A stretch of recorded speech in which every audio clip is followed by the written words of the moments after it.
Good morning. It is Wednesday today. I had a sick day yesterday because I was just not feeling very good, and I feel a lot better now. I think that it was just, sometimes you just end up feeling a bit burnt out, and when you're self-employed, it's really difficult to take sick days because you're the one who's responsible for work. So if you take a day off, it just means that you end up with more work on other days, which is kind of like a hard decision sometimes. So often I end up just working through when I don't feel well, which doesn't actually help. And it's actually really important. It's something I had like set as one of my New Year's resolutions, was to actually listen to my body when I need rest. Because the one thing I learned from my break over Christmas, I took 2 weeks fully off, detoxed from social media, was how incredibly important rest is. It was a great reminder. So yeah, sometimes you just need that, and then you're actually able to be productive the days that you are working. And if I'd pushed through, I just know that this week I would have been just, I probably would not have like got up and felt able to get things done and be productive, and would have just squished things in anyway. So it's better off just to have a day. I'm just using my little Ren AHA and then my Claire's vitamin C product for my skincare this morning. My skincare recently I've just been keeping very, very simple, which is nice. Been out with Roxy this morning. I didn't exercise this morning because of having the sick day yesterday. I was just like, I'm not feeling like I need to today because I've just had that day off. So I just walked Roxy. I don't know if you saw, all the pickers are out picking the cauliflower or cabbage. It depends on the field. I couldn't really tell from that distance. But there's loads of cauliflower and cabbage near us, and it smells so bad. I had to put my scarf up around my face because it's all like old now, or maybe it's because they're picking it, I don't know.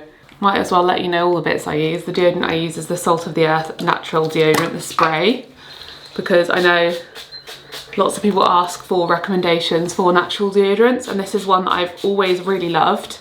Something else that I've simplified with my kind of like morning routine, because I used to have way more steps to my like skincare and the whole thing I did in the morning, is my toothbrush. This is from Surrey. I did recommend this to you last year because it is the best toothbrush I've ever owned.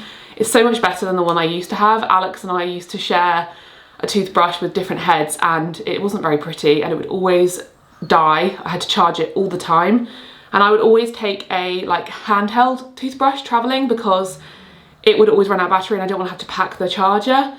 This has like a 40-day battery life, which was one of the main sort of selling points to me. I was like, that's so incredible because I can take it anywhere and I don't have to worry about it running out of battery, which is incredible. It also looks beautiful. Like, have you ever seen such a sleek toothbrush?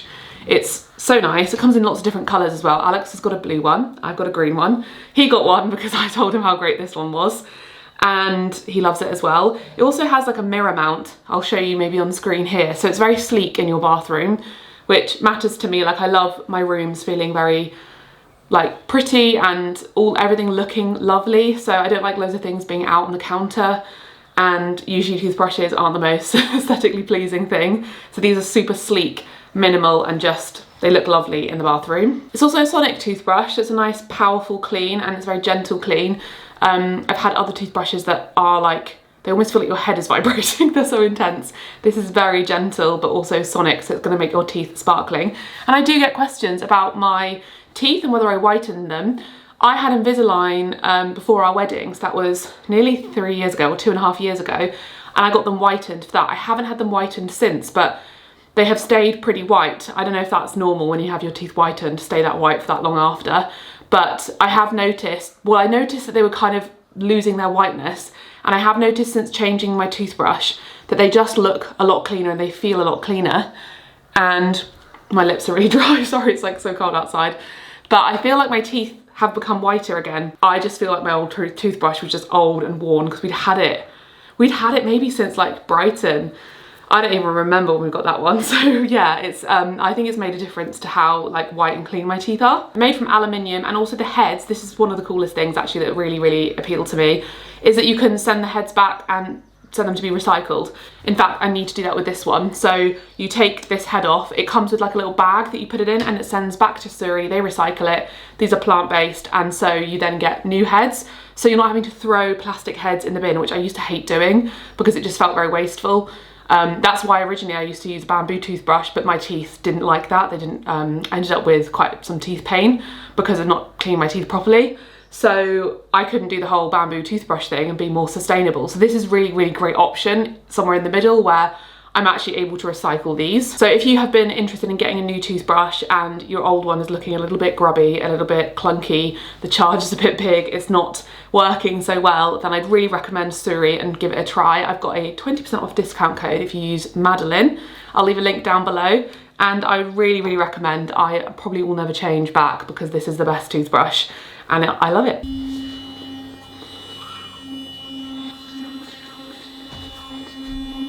Sparkly clean. It really is so nice since I've organised my dressing room. Wish I'd done this sooner. It feels so lovely in here. But I thought I'd finish my little skincare routine with you. I then use a rose water. I've done this, I think, for like 10 years now. This is like one of my favourite skincare things. That is so simple. It feels so refreshing. It smells beautiful and I really think it makes your skin glow. And then I am not fussy about moisturiser. I don't think moisturiser matters that much.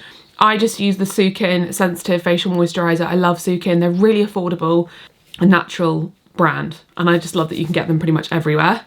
I don't need much moisturiser, so I don't even do a full pump. And then, I don't always do this in the winter because I might have already been outside and we just don't have sun in the UK like you do in other countries. But I might go outside later today. So I'm going to put this by Sarah UVA Broad Spectrum Daily SPF 50+, which I've only just started doing more recently because I've been out in the garden a bit more. I'm not convinced that in grey, overcast weather, SPF is a complete necessity. And that is my kind of skincare.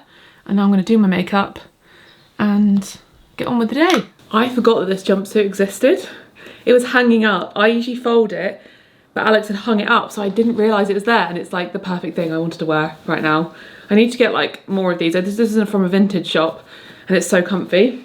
Let me show you the seeds I got. I got a few little seed trays, and they're a little overboard. And maybe you're going to be watching this and going, oh, you're doing this so late. I have no idea.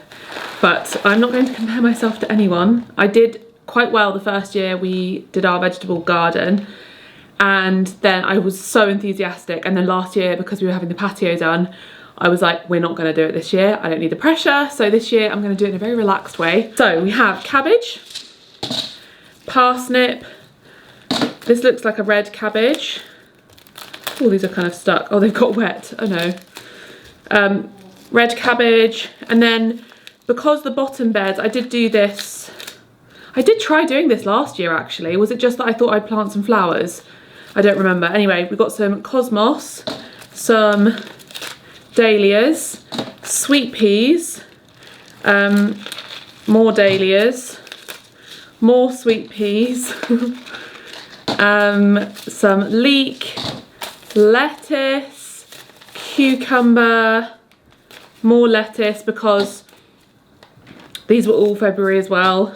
Some more sweet peas, onions, though now I'm thinking about it, you can just plant actual onions, I think, but whatever. Chilies, I don't know how well this will work. This will probably just have to be a greenhouse thing. Broccoli, more purple sprouting broccoli, broad beans and peas. So I really was very tame and didn't buy many at all. I've got issues. And then hopefully I can also get some herbs. I did watch a TikTok yesterday about how she sows her seeds for herbs like every month or every few weeks, and they grow really well. And I was thinking that could be a really good use of some of the beds, especially some of you said, why don't you make one of the beds or two of the beds at the bottom just herbs, or just like mint and different varieties, and then it's kind of a bit lower maintenance. So we'll give that a go and experiment. This is just gonna be an experiment this year. We also got a little bird feeder and some sunflower seeds. So we'll put this on the shed. I finished painting that today. Okay, cool. Because it's sunny. Yeah. So I'm going to go to the garden centre now to get some compost for seedlings. I was going to use the compost from the garden, but I did Google it, and some people pointed out that if the compost isn't hot enough, which I'm curious if it is, if it's winter, then you may have the issue of there being some seeds in there, because obviously we compost things like, you know, like squash or other vegetables like courgettes or whatever. Obviously it's scraps, but in the scraps, especially like during autumn, you scrap the pumpkin seeds, for example. There may be seeds in there that mean there's other things that sprout. And also the other day I did use quite a lot of the compost at the bottom, which was probably a silly thing to do, but I didn't want to have to go out and buy soil because it's expensive.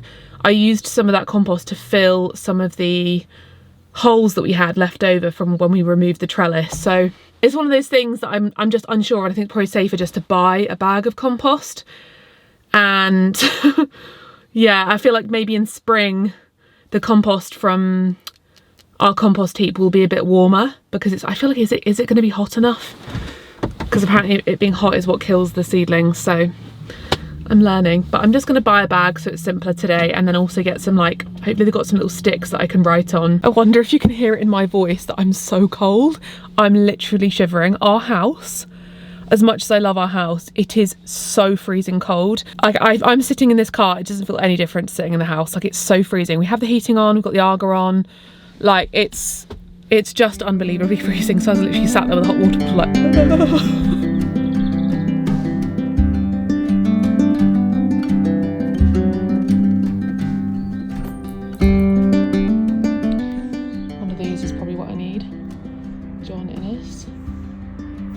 seed sowing compost.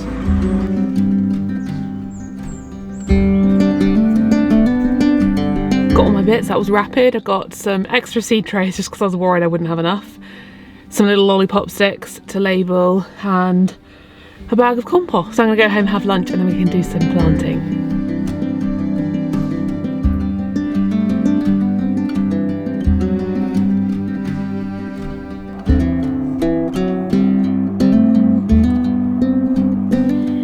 Doing my seedlings now. I'm having to do this inside because I don't have a greenhouse, and I did this last year, it worked fine. I actually just realised I don't have any, like, because they're not in a greenhouse, I don't have any bases for these, because usually I guess it doesn't matter in a greenhouse because you can just make it messy, but this is going to have to be on the windowsill. I did find a piece of card, so that will do for now, and I need to find like some kind of plastic tarpaulin or something, and then this is going to live in the utility room until we get our greenhouse. And I just need to decide what I'm going to do first. I'm just going to have a little investigate, and then I've got a notepad so I can jot everything down.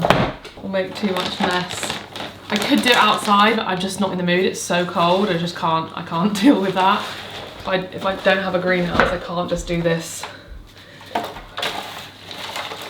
out in the general cold.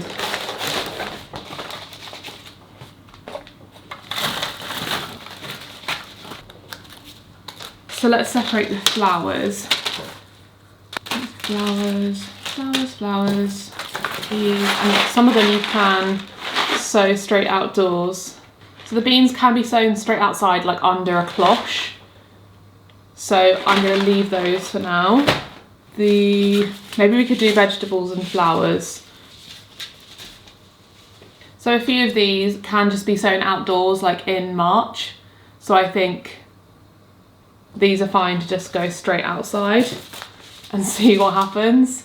So the cucumber and chilli will wait for the greenhouse, which I'm gonna try and like find one this weekend, get on Facebook and figure it out. And then if we can't find one on Facebook, I'm gonna get one of those kind of mini ones. There's a word for them that's gone out of my brain, but they're like the small sort of glass houses. I did also realise that when I went into the garden centre that dahlias usually buy the tubers for them. I think that buying the seeds is quite an advanced thing. I don't think this is necessarily the best for beginners. I think this is maybe a bit more challenging. So I have been maybe a bit too, I don't know, maybe you'll say no, it's easy to grow them from seed, but I think usually people buy the bulbs along with like things like onions and stuff. So I can do that as time goes on, but this does say to sow indoors, a warm kitchen windowsill. I think that for some of the flowers, I do have pots, which might make it a bit easier to differentiate. So I'm going to do the sweet peas in here first. So we have incense mixed, perfume, duet, and twilight. All nice little shades of purple and pink.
So I've put the dahlias on this windowsill in these kind of 2 pots, and then the rest of the seedlings are just in the utility room.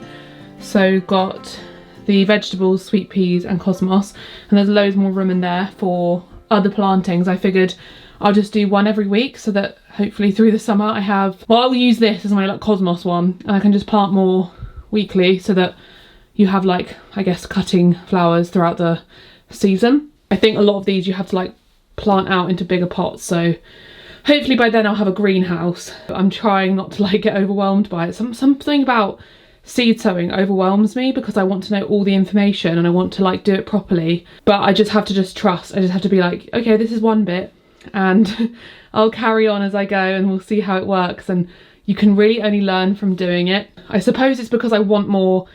Like, I have no gear and no idea, but I at least want all the gear because I don't have the greenhouse and I don't have like cloches, or I just don't have the stuff. So I'm like stressing that it's not going to work. But yeah, it's a really good start to begin with. I can try and challenge my perfectionism on. So I'm excited to see these blossom into little baby seedlings, and I will show you as they do. Right, I've got changed because I'm off to yoga in like, well, it's not till a couple of hours, but I wanted to be comfy.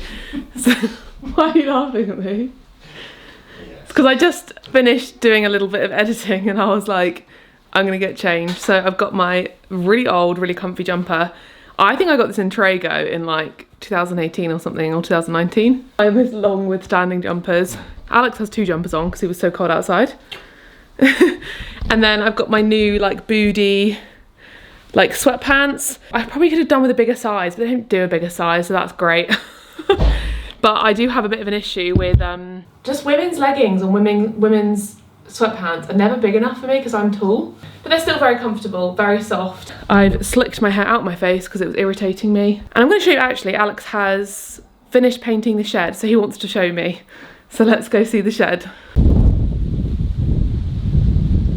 This is something cool that Alex has done. So our beautiful marble table that we got on Facebook Marketplace, it fell over in the storm last week, and you can see this bit and this bit cracked and fell off.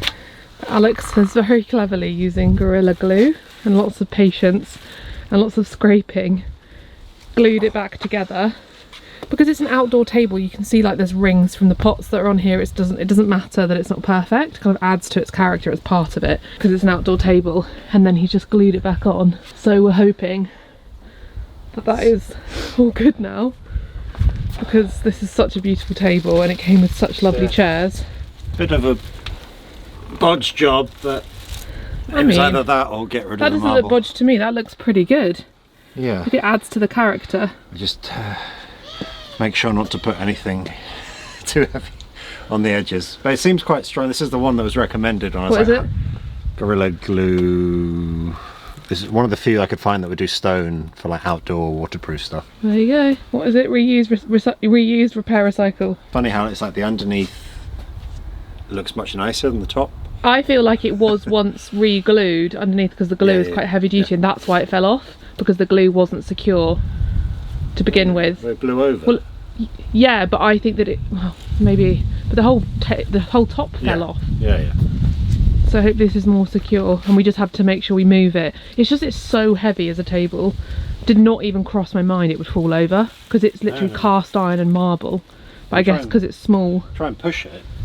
Feels like it wouldn't. No, but it was like 50-60 mile-an-hour winds. So also we did get new covers. Lots of you suggested tarpaulin and like cable ties and stuff, but we found these. I'll link them because these are much better. They're actually like proper material. The other ones are just like thin plastic, and these are going to be fine. So much better. Here's the other one with a pool of water in it. But yeah, much more heavy duty. Hopefully they last. So I'm just gonna make a really easy recipe that's just gone live on the website. This is my creamy lemon linguine with artichoke. It is so quick and easy, and it's so delicious. So all you need is some vegan cream. This is the Alpro single soya, which you can get in pretty much every shop. I know that Oatly do one as well if you don't eat soy. Garlic, lemon. This is my vegan parmesan, which I make at home. It's made with almonds, nutritional yeast, salt and pepper, and that's literally it. or you can buy vegan parmesan, but I prefer this, to be honest, and I always have it in the fridge. Some vegan butter. I think that this is Natali, or it is, yes, Natali is my favourite. Olive oil, and I'm going with artichokes obviously for this recipe because I feel like it's very Mediterranean, it's very south of Italy, Greek feeling, but you could use tomatoes or spinach. You can basically use like other quick cook vegetables or olives even, or just leave it out completely and just have a really creamy pasta on its own. But I do love artichokes. I feel like it gives a seafood vibe. I don't know why, even the appearance of it. And then some linguine. I've just measured this out and we've got our pan of hot water boiling, and it's a really lovely, quick and easy meal that can be adjusted. I feel like sometimes when it comes to vegan pastas or vegan creamy sauces, there's a tendency to always like make the cashew sauce or everything like that from scratch, which obviously I love to do as well, and I do it all the time, but sometimes you just can't be bothered to do that. And I'm here to say, like, just buying these, sometimes it's actually very useful and it tastes delicious, and it's kind of like a bit more of a luxury feel when you're having proper cream and butter and olive oil, and it just makes it feel that much more like the usual thing. Whereas like if you're making a cashew sauce, because sometimes it does still have the taste of like cashews. So it's just like a nice difference, because I have got recipes on my website that make like your own homemade creamy sauce, but this is using the stuff that you can get in the shops essentially. I'm gonna make the pasta before I start because I'm gonna film it for you, but in the recipe I say to do it whilst you're cooking, because if you're just cooking then it's easy just to do it whilst you're making your sauce. So I've just added the vegan butter and olive oil into a pan, and you just cook this basically until it starts to foam like you would do normal butter and olive oil, and obviously if you're not vegan you can do it with normal. So it should start to like heat up, get all foamy, and then we can add in some garlic.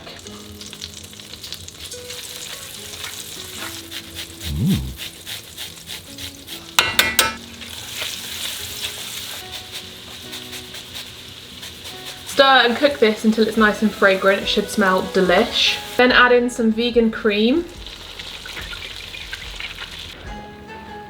Season. Bring this sauce to a gentle simmer.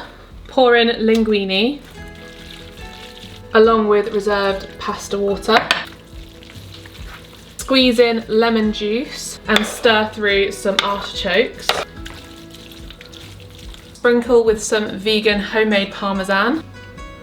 A little fresh basil.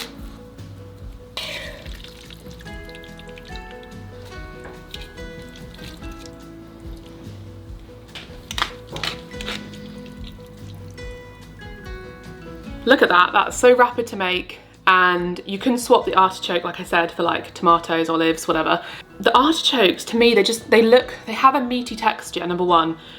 They look meaty, they feel meaty in your mouth. It just, something about it, I really would give it a try. You just get the little char grilled artichoke hearts, and they just give you that vibe if you were having like seafood or chicken or whatever. So good. I have to have an early dinner tonight because I'm going to yoga, so I can't believe the sun is still out at this time of day. Like, it's literally about to go down, but it's so exciting that the sun is still out. One of my new favourite meals that's so easy to make. It's kind of like pantry cupboard, fridge staple. If you always have like some soy cream in the fridge, you know you can always whip up a really delicious and kind of luxury, I'm going out for dinner kind of vibe pasta. Like girl dinner. This to me is girl dinner, because Alex, I feel like he doesn't mind this, but he'd rather it with like tomatoes, or he'd want like some vegan chicken in there, or I don't know. He's more of like a spaghetti bolognese with like vegan mince kind of vibe. But I'll leave a link to this recipe down below so you can follow along as well if you just need a really quick, delicious pasta. So I'm doing that thing that I really hope lots of you do, where you have to be somewhere, and because I'm an Idiot. Slander. Slander if it's true. Because I'm a notorious, well, I grew up being a sort of person who's always late for everything because I'm just scatty. So I'd always forget stuff and be late or get the timings wrong. And so now I have this fear of being late. I guess when you become more of an adult and you grow out of it, you're like, I need to actually address this weakness of mine.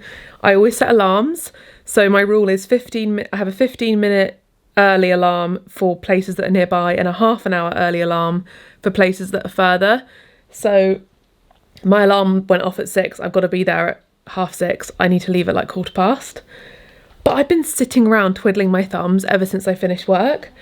I hate this. So the thing is, actually, I think this is maybe a bit more specific to this time of day, because I had to have dinner early in order to go to yoga because it's at 5:30. But please tell me, leave me a comment below if you do the same, if you're a bit like, especially if you have things later in the day, like if I have a meeting at like 4 or 5, at like 3:30 or like half an hour before the meeting, I'm sat there like,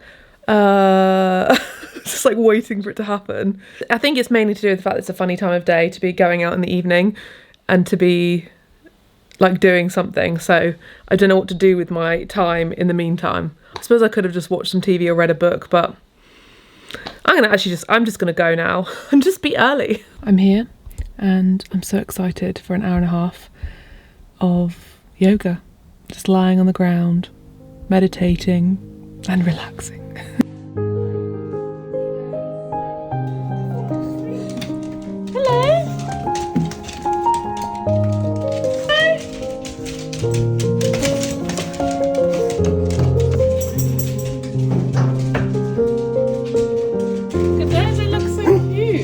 So dark in here, but I just got a delivery from my mum. Well, I didn't get a delivery, I went to her house.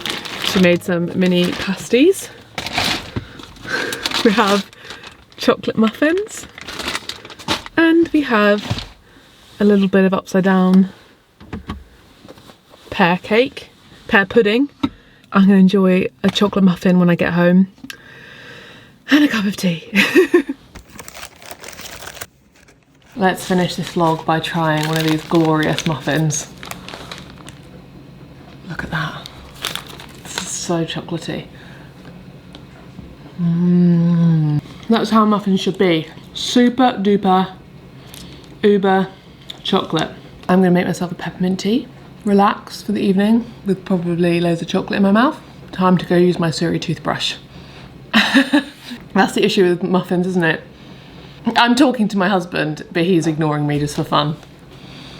To make me sound like I'm talking to myself. He's now left the room. What's that? Yeah, I'm gonna enjoy this muffin, make a peppermint tea. Who are you talking to just then? I've just come from the other room. I feel like I'm in Zen mode because that was glorious yoga. And I'm gonna clean my teeth, and just a reminder to use my discount code down below for Suri. Go check it out. Click the link. What do you think? I haven't even eaten it. Oh, yeah. That's good, isn't it? I can't remember the last time I had a muffin. I know, because I'm never vegan. Yeah. Yeah.